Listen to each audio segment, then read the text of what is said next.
Well, welcome to Feedback Friday, a place where your questions shape the conversation, and we take a deeper look at cases that keep us all thinking. Now, this is the place where things slow down a little bit. We peel back the layers and talk honestly about the behavior, the patterns, and the choices that these offenders are making. And today, we've got a lot to look at. We're going to revisit four major stories: the disappearance of 9-year-old Melodee Buzzard and the release of her mother, Ashlee Buzzard, from custody. We're going to talk about the brutal assault on an 88-year-old named Emma Cotton in Seattle, the unbelievable rescue of a 13-year-old Louisiana girl who was found in a basement in Pittsburgh, and any new developments on fugitive Anthony Lennon. He's the guy who staged his own death and stayed hidden for more than a decade.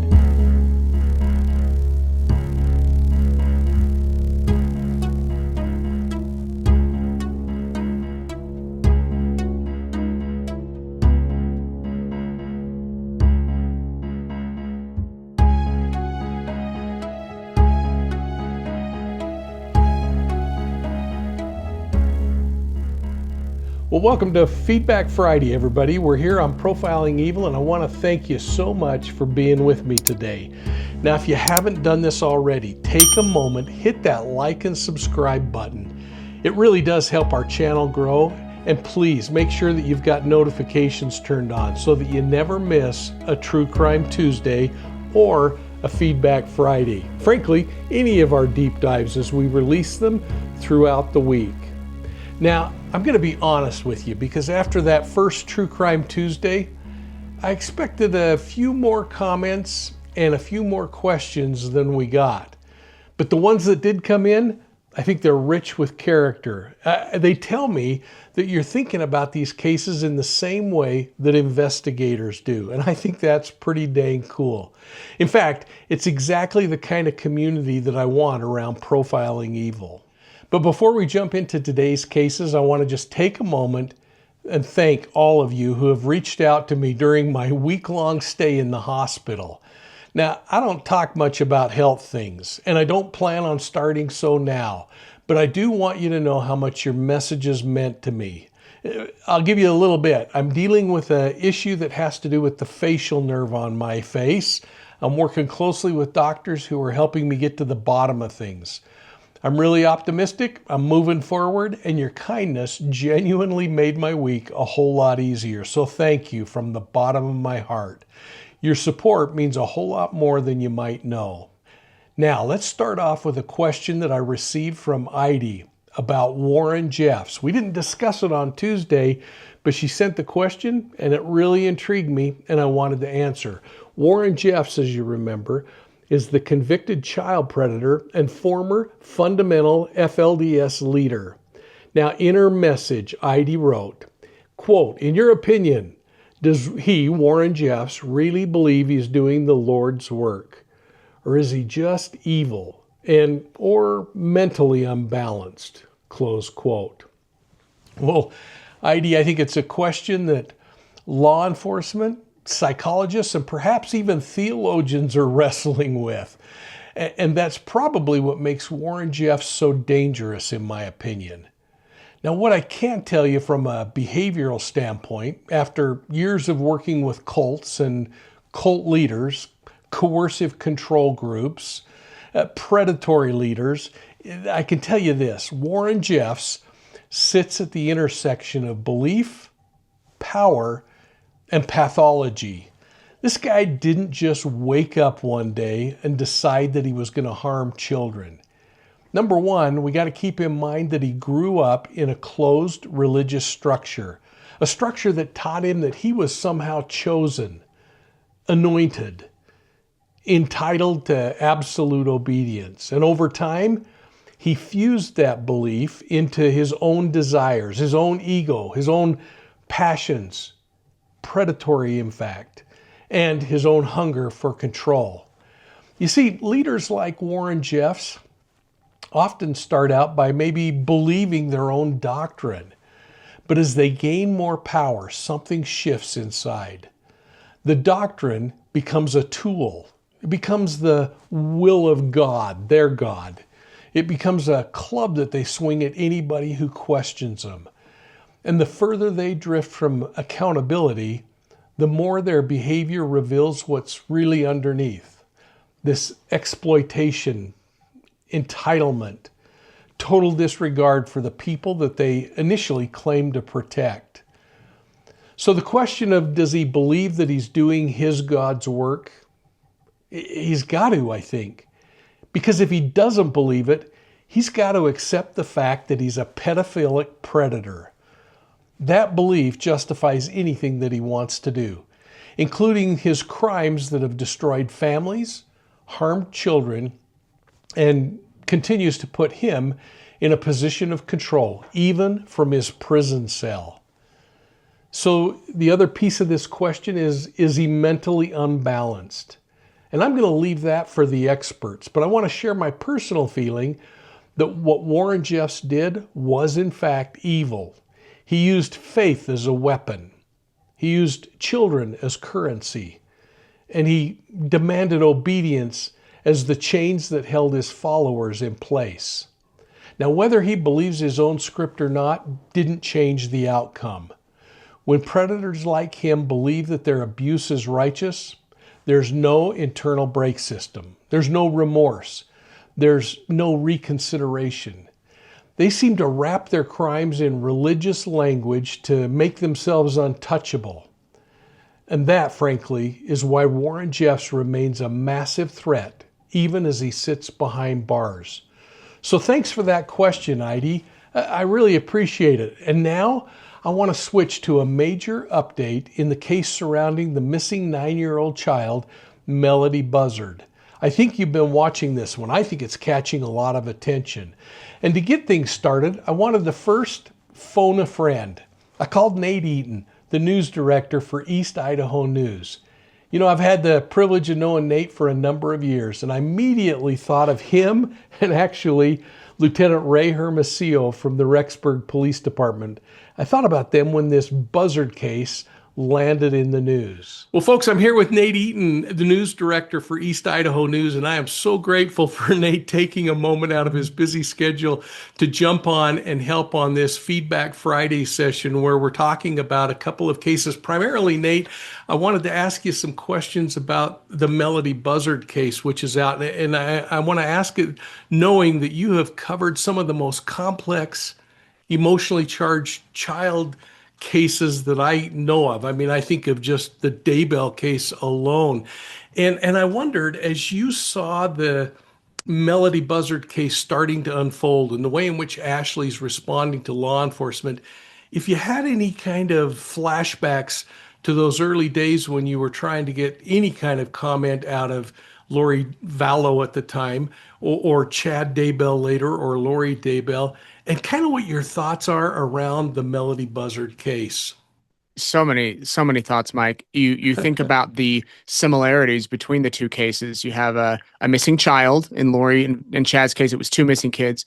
You have a parent who's really not cooperating with law enforcement. Same thing here. You have a parent who takes off while the child's missing. Same thing here. Now, we didn't have disguises and wigs and all that sort of stuff in the Daybell case, but we learned later that there was money that was withdrawn from bank accounts that was switched around, that there was things being hidden, that there was a lot of text messages going back and forth. I always try to give the benefit of the doubt. I always think about Elizabeth Smart, who vanished for 9 months and then was found alive. And that's even what I did with the Chad and Lori case, that maybe they were hidden in a bunker, the kids. Maybe they were, with a relative or a friend on a farm or something. And so with this other case, I hope, I'm sure you hope, we hope that she's somewhere safe. Adorable little girl. I just don't know if that's what we're going to find out. On the flip side, you wonder and you hope that if she's not alive, that she will be found, no matter where she's at, no matter what condition she's in, because that is a key component in all of these. I was worried that JJ and Tylee would never be found, that we would have the 1 year still missing, 2 years still missing, 5 years. Where are JJ and Tylee? And I remember the day that those kids were found, the sheriff told me it's going to be a tragically good day. because it was a tragic day that JJ and Tylee were found the way they were, but it was a good day because that's how justice was able to unfold. Not blaming the mother in this particular case, but there's a lot of red flags. I agree with you 100% on what you're saying. The one thing that I am finding myself being a little judgmental about, and I keep trying to remind myself that it's possible this mother's fighting with mental illness and other kinds of things that makes her feel like this was the safest course of action to keep her child from having something happen. I wonder if we're going to see something like some custodial issues unfold as the court system comes out, and that maybe that child, she was at risk of losing the child to family services or someone else. So I wonder if that's going to happen. But I find myself going back and saying the same thing that I felt when I watched you talking to Lori Daybell in Hawaii, and that was, just tell us where the kid is. Yeah. Yeah, the custodial issue thing seems to be at the center of a lot of these types of cases. Normally, they don't elevate to this high of stature where it's getting national media coverage. But a lot of times when kids disappear or, go missing or whatever, it is that a stepdad or the dad maybe picked them up, didn't bring them back. You've covered the FLDS children that are taken away. We're dealing with one of those cases here in Idaho where the mother has legal rights to her children, but 3 have been abducted. But it's likely that they're with their father, their biological father, or with the FLDS group. So the custodial issue actually was kind of raised in the Daybell case early on. Lori Vallow and Chad said it was a family issue, that Kay Woodcock, we now know this was all a lie, by the way, that Kay Woodcock was trying to get custody of JJ. And so when it comes to the custodial type of issue, that's where it can get really messy. And if you do throw in a component of mental illness, which seems to be, at least to some degree in a lot of these cases, you don't know what type of things you're dealing with. It could all be resolved if the mom would just say, here's where she's at, or provide a photo of her holding a newspaper with today's date, or a cell phone although with AI these days, who knows how that can be adjusted and changed. That's all the Daybell case wanted. They said, simply produce your kids within 5 days after I confronted her in Hawaii, in Rexburg, to 2 places, the courthouse or the Department of Health and Welfare. Show up with them and we're done. That's it. We're done. And she didn't do that. In fact, she didn't even come to Rexburg. She didn't come to Idaho, and we know what happened from there. And I would imagine that if, the police are actively in touch with this mother or attorneys or whatever, that they've probably said that you can make this all go away. Just tell us where she's at, and even better, provide her so we can physically see her, and we're done.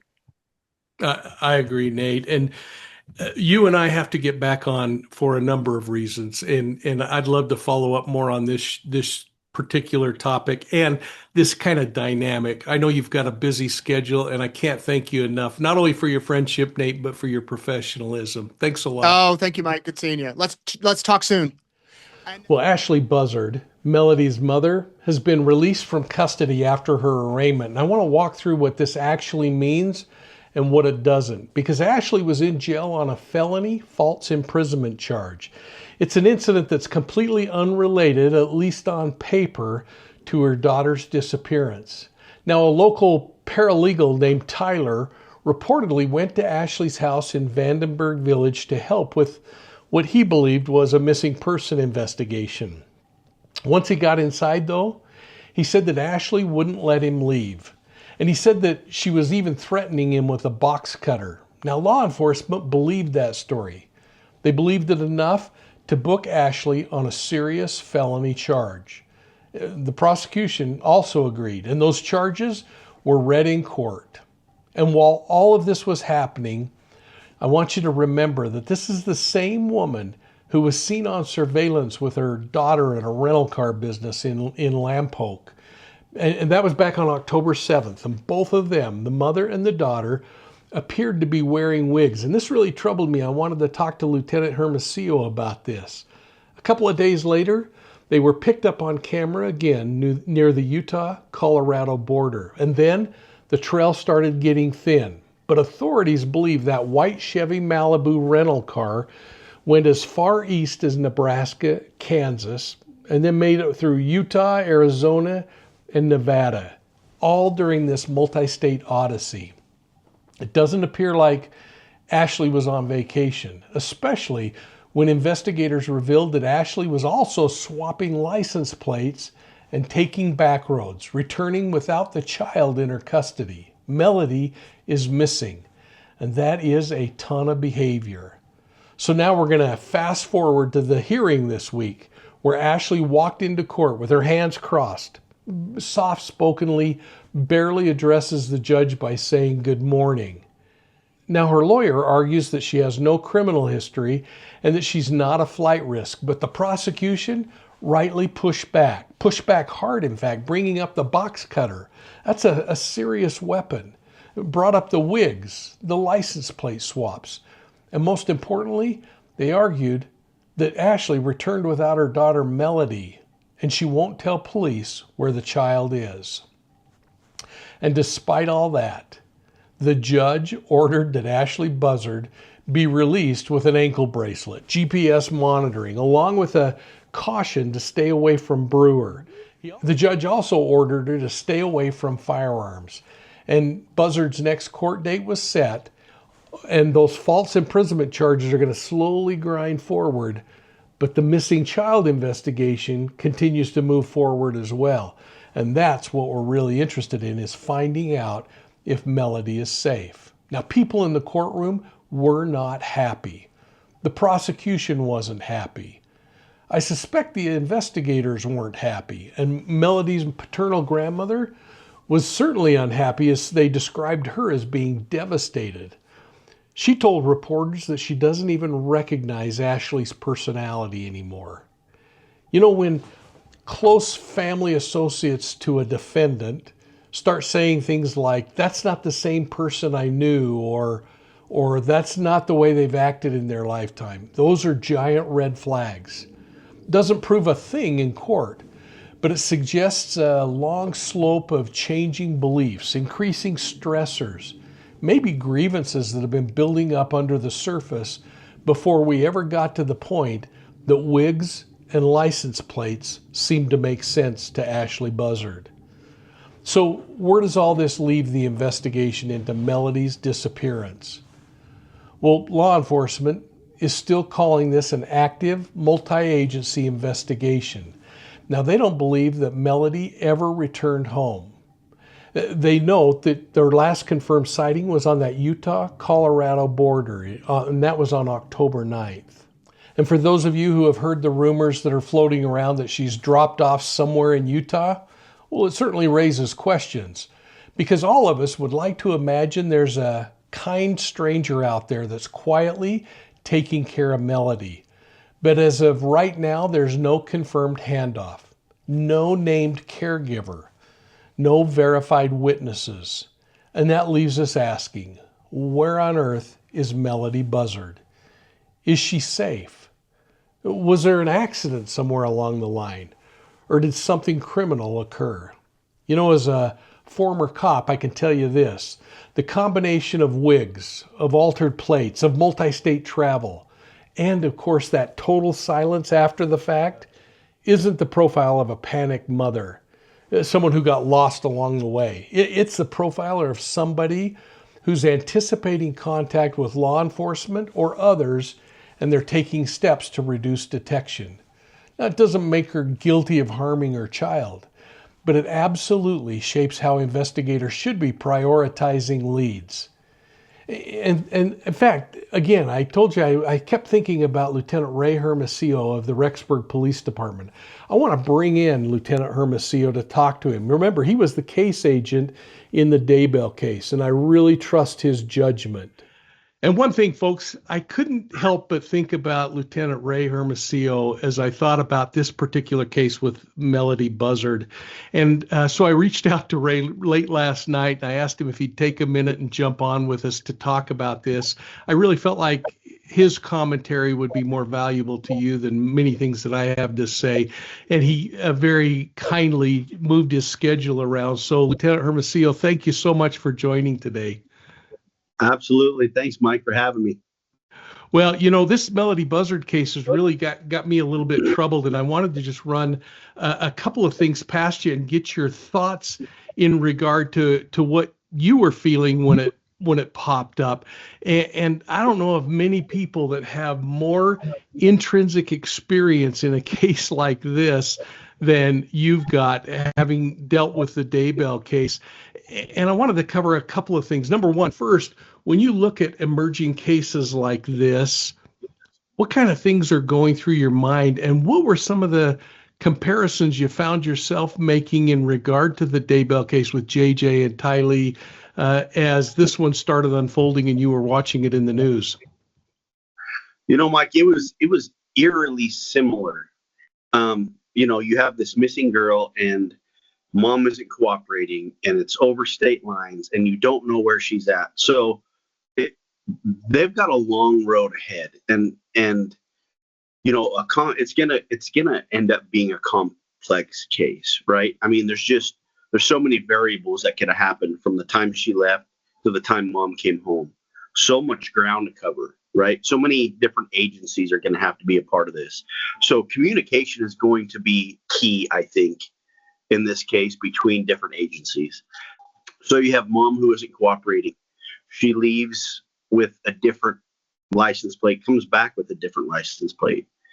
The amount of ground that it's covered, it's just it reminds me a lot of our case, and that's exactly what it was.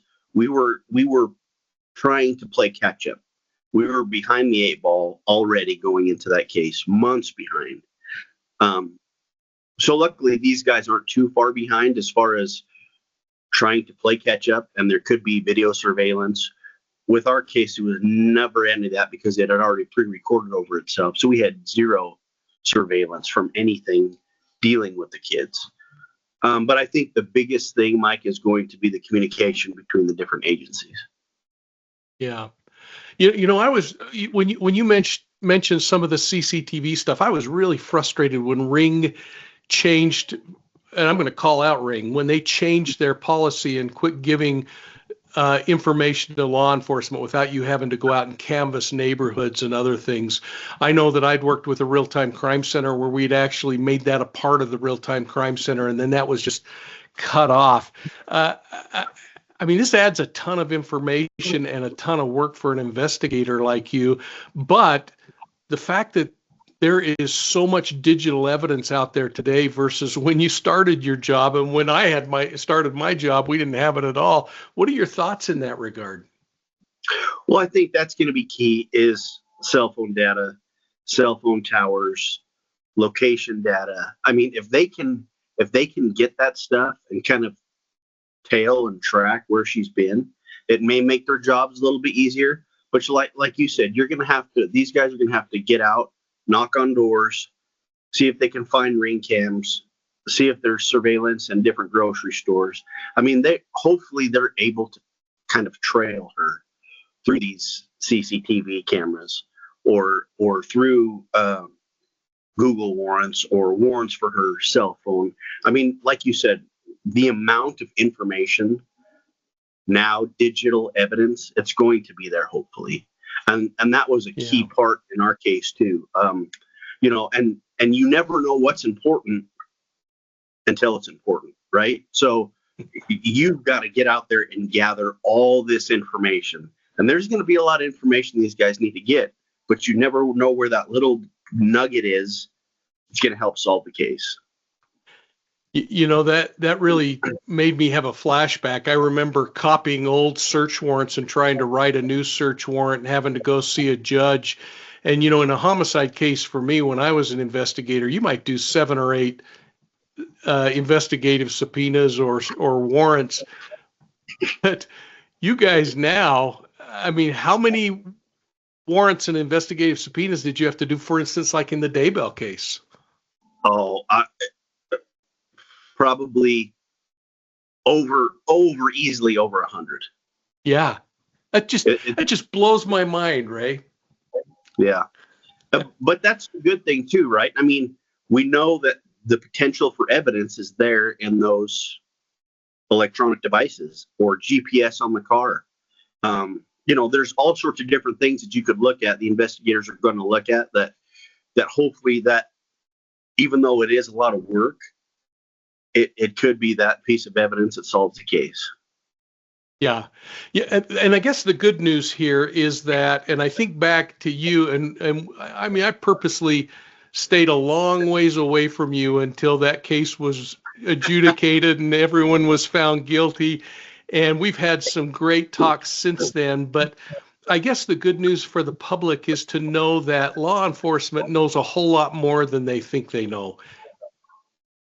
Yeah. And it may look too, I remember it may look like they're not doing much on the surface, right? But they're doing things behind the scenes, and the public needs to understand that they're not going to come out and give away what they're doing or talk about what they're doing. They're going to give the public a little bit of information, but like with us in the Daybell case, we would give the public just a little bit of information, but we were taking criticism like these guys weren't doing anything. And nothing could be further from the truth. We were so busy behind the scenes, and I think these guys are going to do the exact same thing. All that information may not be out in public, but these guys are working their butts off trying to gather that information.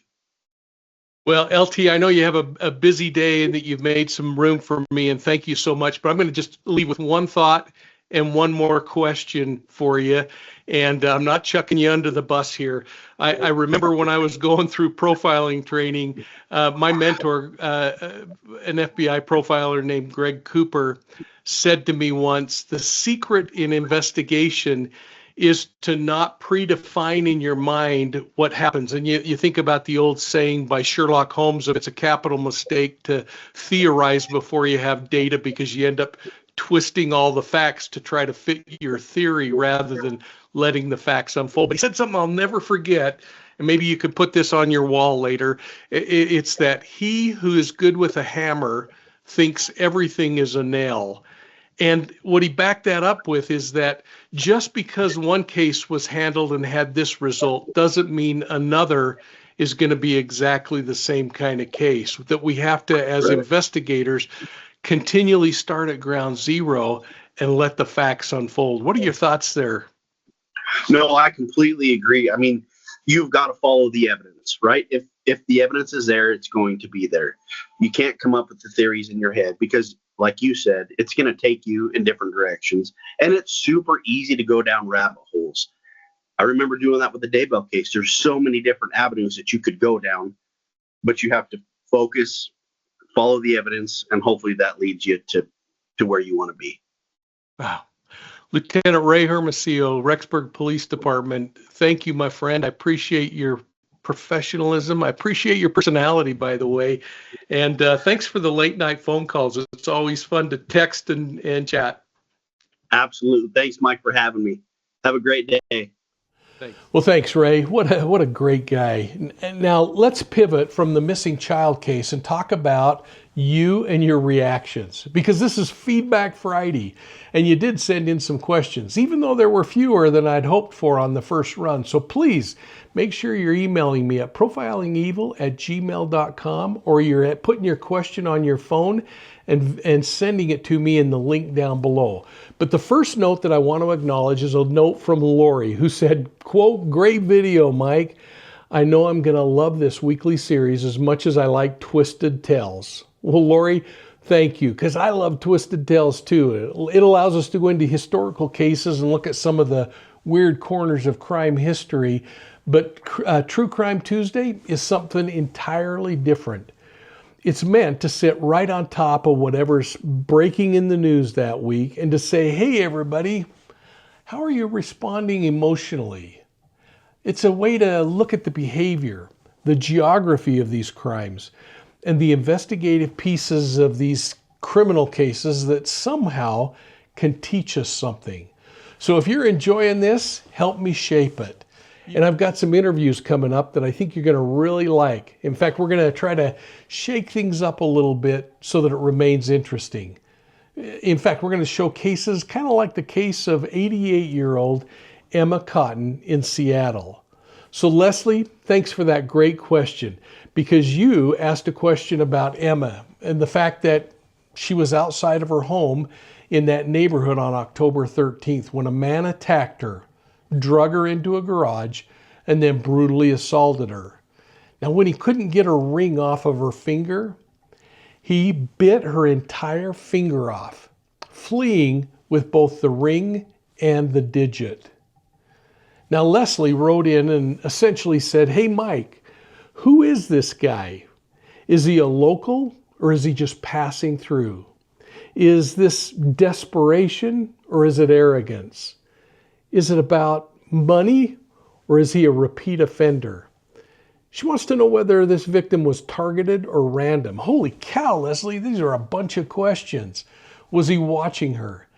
And if he is local, is somebody going to be able to recognize him? Well, these are the kinds of questions that good detectives should be asking themselves. And I love that you're asking them too, Leslie. So let's look at this a little closer. Now, when I look at the behavior in Emma's case, everything about it says comfort zone. I mean, this is somebody who felt confident enough to move a victim from outside of the house into the garage. They felt comfortable enough to wander around in that neighborhood essentially undetected. This tells me he wasn't worried about getting lost or stumbling into a dead-end street or accidentally dragging her where he would be trapped. This all shows some confidence in the layout, suggesting some local knowledge. He either lives in the area or works close by or spends enough time in this neighborhood to understand its rhythms. Now, it's possible that he also is some drug-crazed predator who's not even thinking about the risk he's taking, and so anything that happens might just be a consequence of his decision-making, which might be poor. But I think it speaks pretty loudly of a level of crime experience. If this were a traveler drifting through, I'd expect a quicker strike and a quicker exit. He'd hit her in the driveway, grab what he could, and run down the street. But instead, he invests the time and the energy to reposition her. That's a big risk. You don't do that unless you think you might be able to use that time without being discovered, and that you might be able to do it out of the view of anybody else in the area. So let's talk a little bit about that finger. I mean, taking a victim's finger in your mouth and biting through the bone isn't something that a calm, calculated thief does on a regular basis. This isn't surgical. I mean, this is rage and panic colliding. You can almost feel the offender's frustration here. He wants the ring, but it won't move. His heart's pounding. Emma's resisting. And in that moment, he doesn't solve the problem like a planner. He hasn't thought that part out. He explodes on it like an animal would. Because if he'd been planning this kind of crime for a while, he would have had tools. I mean, think about it. Simple options even in the garage, like lubricants, pliers, cutting tools. But instead, he reverts to the most primitive tool he had, his teeth. That tells us something about his problem-solving skills, his emotional regulation, and his experience with offending.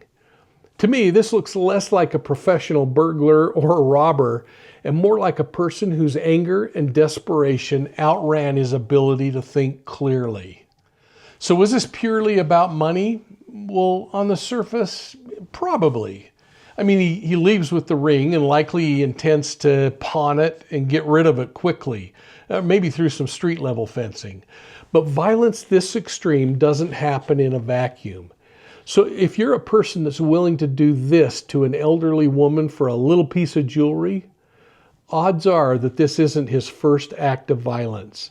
It may not be the same crime pattern he's used before, but personality traits like these emotions of low empathy, impulsivity, poor impulse control don't just pop into existence for one offense and then disappear.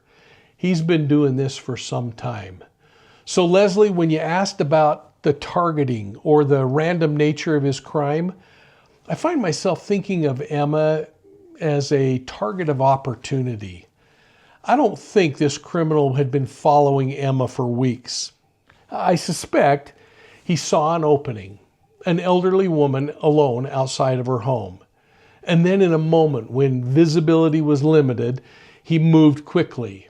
Now that doesn't mean that he wasn't trolling the area earlier and kind of figuring out that she was alone, but it all kind of points to a victim of opportunity.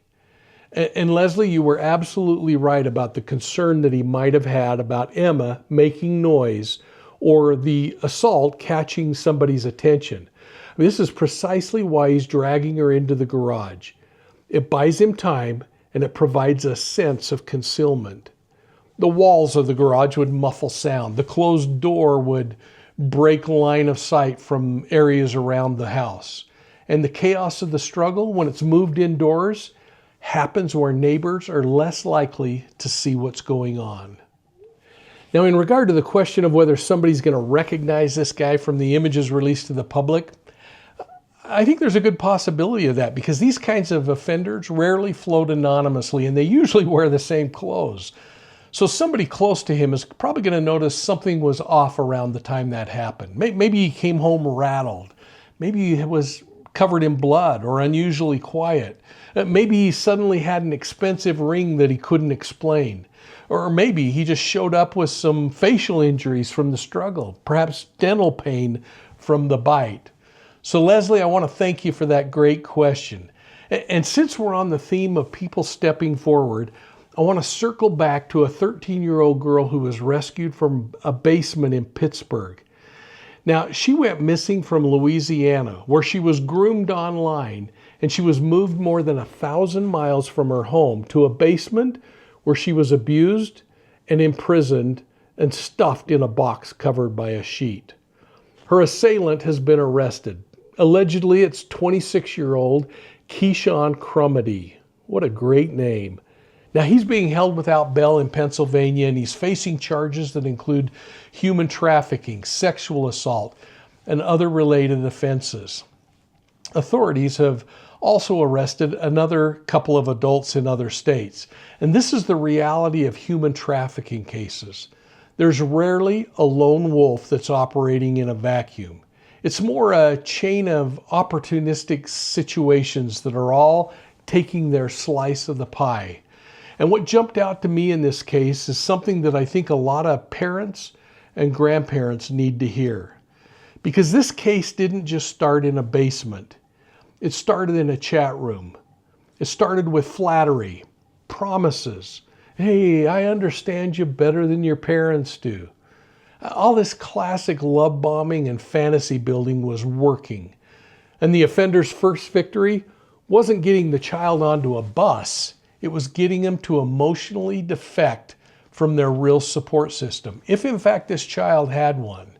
And once that happens, geography is simply a secondary problem. So when we talk about monitoring kids' mobile devices, it's not because we're trying to snoop or see what they're up to. It's because predators build entire universes inside their phones. And as uncomfortable as it might be, there are moments when we as parents have to say, hey, you live under my roof and you need to let me see who you're talking to. It's not about being nosy. It's about saving your children. So now, let's revisit our Halloween ghost story. Anthony Lennon, a convicted sex offender from Oklahoma, a guy who staged his own kidnapping in 2012, simply to vanish. And for 13 years, this guy was officially a ghost. Now, he was living in upstate New York under the alias of Justin Phillips. He even enrolled at SUNY Canton and was working on an engineering science degree. Well, thankfully, law enforcement finally caught up with the guy right at Halloween. Now, law enforcement says the case continued to haunt them. Well, I joked a bit on True Crime Tuesday that there's something really darkly ironic about a man who fakes his death in a pool of his own blood and gets unmasked at Halloween, the one night of the year that's built around masks and pretending to be something that you're not. But behind that irony is a really serious point, that you can't outlive your own data trail forever. And that's the idea that unites all four of these cases this week. Ashlee and Melodee's escapades left digital footprints. Emma's attacker likely left DNA, and the Pittsburgh trafficking case was stitched together by digital chat logs, bus tickets, and other digital evidence. Finally, on Halloween, Lennon's house of cards collapsed because of a fingerprint that was taken years ago. And here's what we can learn from all of this, true crime enthusiasts. Pay attention. If you're seeing something that bugs you, report it. And now I want to just talk straight for a moment about Feedback Friday, because this is hopefully going to become your day. And if you look at the comments from Tuesday's content, you might be saying, well, there wasn't much to say there. But go back and look at Lori's encouragement, ABD's outrage, or Leslie's deep, thoughtful question. Because when I do, I see the foundation of what this segment can truly become. This will only work, though, if you are engaged in it. And it's only going to work if you ask your questions, even if they don't sound that important to you. And remember that you can send your questions to me by email by emailing profilingevil@gmail.com. And if you want to take it a step further and have your mug show up on this program, send me a short video on your phone where you're asking your question. You can upload it using the link in the description down below, and I'll post it on the next Feedback Friday. And when you send in your question, folks, remember that you're giving me permission to use your first name and your question right here on the channel. I'll be blurring out things like your email address.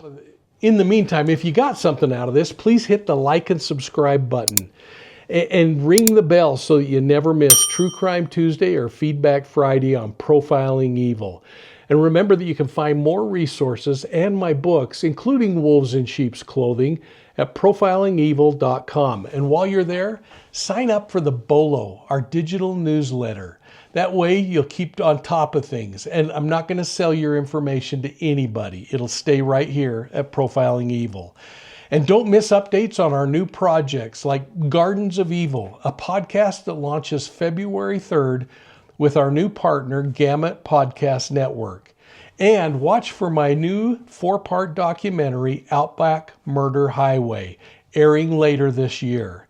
Now, thanks for being here, folks. And thanks for caring about these victims and these cases. I'm Mike King from Profiling Evil, and we'll see you soon at the next crime scene.